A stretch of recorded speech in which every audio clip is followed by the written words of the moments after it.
वो फिल्म ही क्या जिसे देखने के बाद हमारे मुंह से भाई वाह ना निकले। स्त्री टू एक ऐसी फिल्म है, जब आप सिनेमा घरों से बाहर निकलेंगे ना, एक हैप्पी मूड के साथ निकलेंगे। साथ ही साथ आपको लगेगा कि भाई हमारा तो फुल ऑन पैसा वसूल हो गया।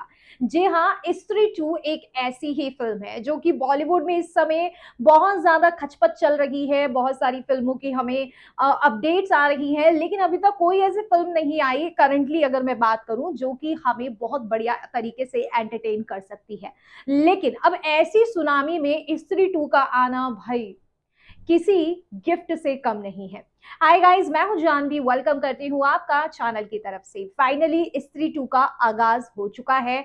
14 अगस्त को ही ये फिल्म रात रिलीज हो चुकी थी, जिसका पहला शो रात के 9:30 बजे ही लग चुका था। अब ये जो फिल्म है, अगर आपको याद हो कि स्त्री फिल्म जो कि साल 2018 में रिलीज हुई थी, काफी कम बजट में बनाई गई थी और इस फिल्म ने दुगना तिगना चौगुना उसका बजट जो है क्रॉस कर लिया था। स्त्री टू से और भी ज्यादा उम्मीदें हैं। जैसे कि मैंने आपको बताया था कि इसकी एडवांस बुकिंग की रिपोर्ट्स ही बता रही थी कि लगभग इसने 11 करोड़ रुपए एडवांस बुकिंग से ही कमा लिए हैं। तो अब स्त्री टू देखने के बाद भाई जब लोग खुश होकर सिनेमा घरों से निकल रहे हैं, और पर्सनली इतनी बढ़िया हमें ये फिल्म लगती है जो कि हमें बोर ही नहीं होने देती, तो अब ऐसे में और क्या चाहिए।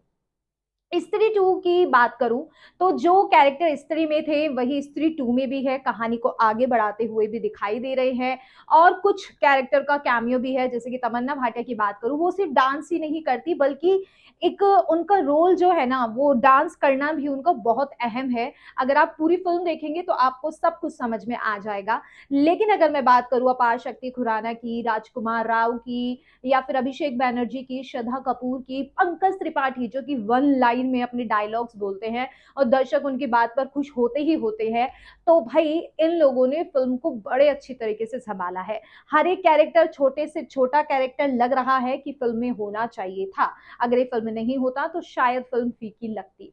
और यहाँ पे विक्की भाई यानी कि राजकुमार राव ने कैरेक्टर को बहुत अच्छे तरीके से किया है, जिसे देखने के बाद ये लगता है कि इनसे बेहतर ही शायद कोई कर पाए।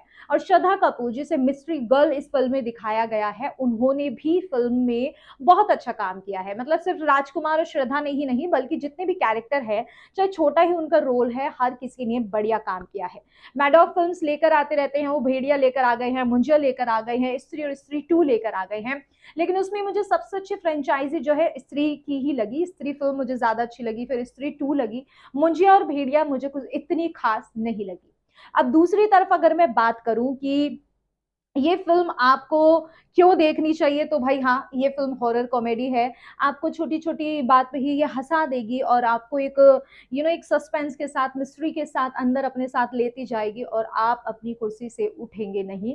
तो ये फिल्म आपको देखनी चाहिए, क्योंकि अगर आपको भी मूड सही करना है और सिनेमा घर से यही कह के निकलना है कि भाई मेरा तो फुल ऑन पैसा वसूल हो गया, तो आप वेदा और खेल खेल में को छोड़कर सबसे पहले इसे ही देखेंगे, जैसे कि मैंने भी किया। कमेंट सेक्शन में आप अपनी राय जरूर बताइएगा, आपने अगर ये फिल्म देखी है या फिर नहीं भी देखी है, रिव्यू कैसा लगा, और कर दीजिए चैनल को सब्सक्राइब।